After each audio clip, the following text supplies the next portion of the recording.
آله وأصحابه أجمعين أما بعد فأعوذ بالله من الشيطان الرجيم بسم الله الرحمن الرحيم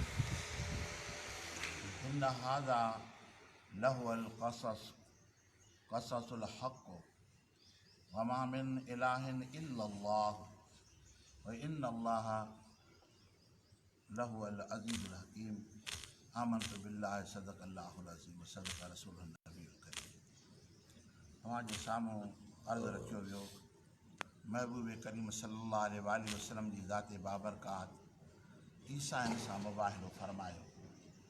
मुबाहिलो थियो न बल्कि मुबाहिले जे लाइ उन्हनि खे चैलेंज ॾिनाऊं तव्हां अचो, जेकॾहिं तव्हां दलील दलाइल जा क़ाइल न आहियो त तव्हां असां चैलेंज था ॾियूं अचो ऐं हिक ॿिए खे असां दुआऊं ॾियूं।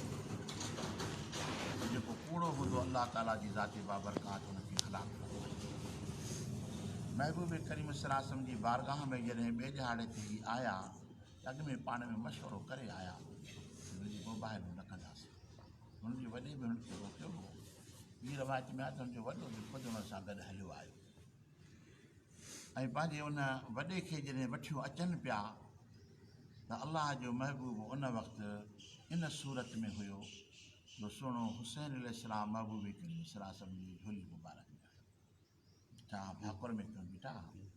इमाम हसन रज़ी अल्लाह ताला अन्हु जी ज़ाते बाबरकात उहे वरी महबूब करीम सल्लल्लाहु अलैहि वसल्लम जे आंगुर वठी बीठा हुया ऐं हज़रत अली मुर्तज़ा शेर ख़ुदा रज़ी अल्लाह ताला अन्हु महबूब करीम सल्लल्लाहु अलैहि वसल्लम जे पुठियां बीठो।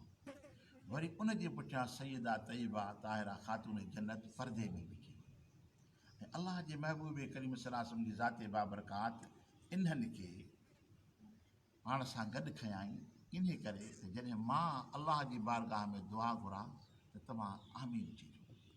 आमीन जी माना आहे आमीन माना क़बूल फरमा, तव्हां सिर्फ़ु आमीन चइजो ऐं तव्हांजो आमीन चवणु जेको आहे अलाह जी बारगाह जे अंदरि मक़बूल आहे। इहो साबित करे ॾेखारियूं मुंहिंजो घराणो मुंहिंजा बच्चा अलाह वटि क़बूल पियल आहे ऐं उहे जॾहिं बि ज़बान मां लफ़्ज़ कढंदा मुंहिंजो त अलाह ताला जी ज़ाते बाबरकात मान मथां फरमायो आहे पर मुंहिंजे घराणे जी खे बि अलाह ताला जी ज़ाते बाबरकात पंहिंजी बारगाह जे अंदरि बुज़ुर्गी ऐं क़ुर्बत नसीब फरमाई आहे। त मथी आयत मुबारक में इहो अर्ज़ु रखियो मां जी ख़िदमत में त अलाह जी महबूब छा फरमायो त असां पंहिंजे पुटनि खे सॼूं तव्हां पंहिंजे पुटनि खे सॼो। हाणे इन पुटनि मां मुराद छा? महबूब करीम सल्लल्लाहु अलैहि वसल्लम जा नीगर जहान में आया ऐं सुग़ुर सनी जे आलम में इन जहान मां वफ़ात फरमाए विया। हाणे उन पुटनि वारी जॻह ते अलाह जे महबूब इमाम हसन ऐं हुसैन खे पेश फरमायो छोकी पुटनि मां नसब हलंदो आहे नसुल हलंदो आहे त असांजे आका मदीने वारे साईं जो नसब ऐं नसुल हज़रत इमाम हसन ऐं हुसैन मां हलियो आहे ऐं क़यामत ताईं आबाद रहंदो। अलाह जे महबूब इन ॿिनि शहज़ादनि खे पेश फरमायूं त तव्हां पंहिंजे पुटनि खे वठी अचो त असां बि पंहिंजे पुटनि खे वठी अचूं। असां पंहिंजे औरतुनि खे आणियूं सॼूं, तव्हां बि पंहिंजी औरतुनि खे सॼूं। हाणे औरतूं हिते जेको आहे लफ़्ज़ जम जो आहे निसाउन जम आहे पर अलाह जे महबूब उन जॻह ते पंहिंजी रुॻो हिकिड़ी न्याणी पंहिंजे पुठियां हिजाबनि में बीहारी परदे में बीहारी। हालांकि औरतूं त घर में ॿियूं बि घणियूं हुयूं महबूब करीम सल्लल्लाहु अलैहि वसल्लम अज़वाज मुतहरात ऐं उनखां महबूब करीम सल्लल्लाहु अलैहि वसल्लम जी खोड़ रिश्तेदार बीबियूं आहिनि जेके वॾे मक़ाम जूं साहिबा आहिनि। उनखां अलावा सहाबनि जूं जेके घर वारियूं सहाबियात आहिनि उन्हनि खे बि अलाह ताला जी ज़ाते बाबरकात पंहिंजी जॻह ते मक़ाम अता फरमायो आहे। उन्हनि जो बि इसार ऐं क़ुर्बानी आहे। नबी करीम सल्लल्लाहु अलैहि वसल्लम घणनि औरतुनि जे जमा करण जे बजाए रुॻो हिकिड़ी पंहिंजी न्याणीअ खे पंहिंजे पुठियां बीहारी आहिनि। छो इन करे जो काइनात जूं सभु औरतूं हिकु पासे हिकिड़ी ख़ातून जन्नत हिकु पासे उन जे मर्तबे मान जे मट नथियूं थी सघनि। अलाह ताला उनखे वॾो शर्फ़ अता फरमायो आहे। अलाह जे महबूब औरतुनि मां सिर्फ़ु पंहिंजी न्याणी जो इंतिख़ाब फरमाए उनखे बीहारे अनफुसना व अनफुसकुम असां पंहिंजी जाननि खे पेश कयूं तव्हां बि पंहिंजी जाननि खे पेश कयो। त अलाह जे महबूब कहिड़ी जान पेश फरमाई? हज़रत अली जी जान खे पेश फरमाई त अली तुंहिंजी जान मूं मुहम्मद करीम जी जान आहे मुंहिंजे न ऐं मुंहिंजी जान तो अली जी जान आहे। अनफुसना जे मक़ाम ते हज़रत अली मुर्तज़ा शेर ख़ुदा रज़ी अल्लाह ताला अन खे पंहिंजी जॻह ते बीहारियाऊं।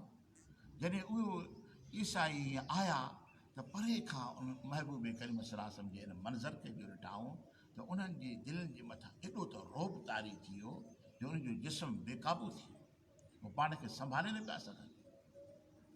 हा, छोजो हर वक़्तु हिकु जहिड़ो न हूंदो आहे, कंहिं वक़्तु कीअं हूंदो आहे कंहिं कीअं। हाणे मोबाइल जो टाइम आहे, हिन वक़्तु दुनिया कुफर खे अलाह जे महबूब चैलेंज ॾिनी आहे त ख़ुदा पंहिंजे सोने महबूब जो उन रोब खे पियो ज़ाहिर करे।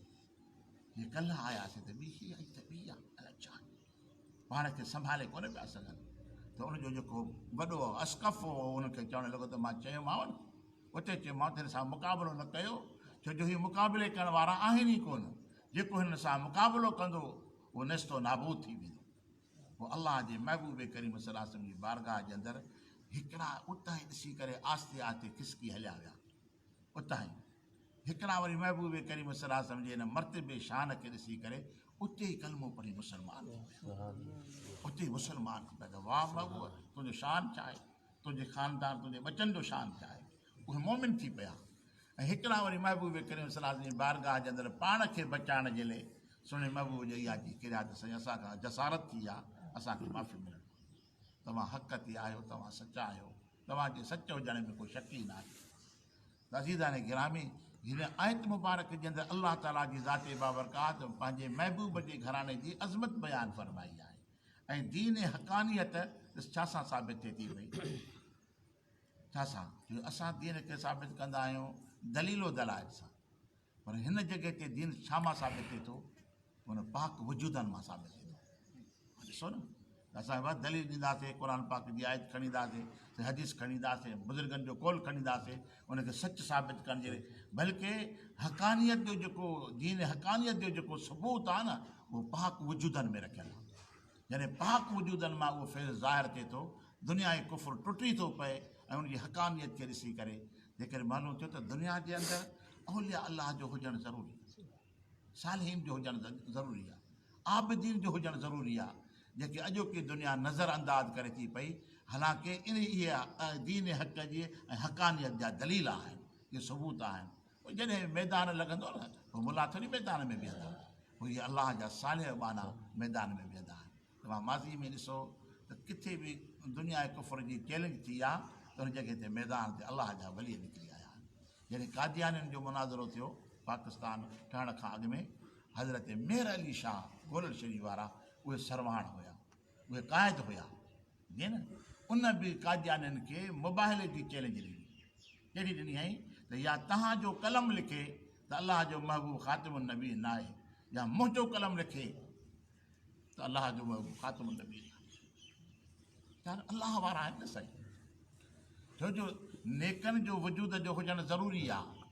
जेकॾहिं महबूब करीम सल्लल्लाहु अलैहि वसल्लम जी ज़ाते बाबरकात इहो साबित करे ॾेखारियऊं त दुनिया वारो त कॾहिं बि मैदान जॾहिं लॻंदो न, उन मैदान जे अंदरि के जवान लहंदा, ऐं उहे कहिड़ा हूंदा जेके रब वटि क़बूल पियल हूंदा, जिनखे ख़ुदा ताला जी कुर्बत मिलियल हूंदी, उहे ई कामयाबु थींदा।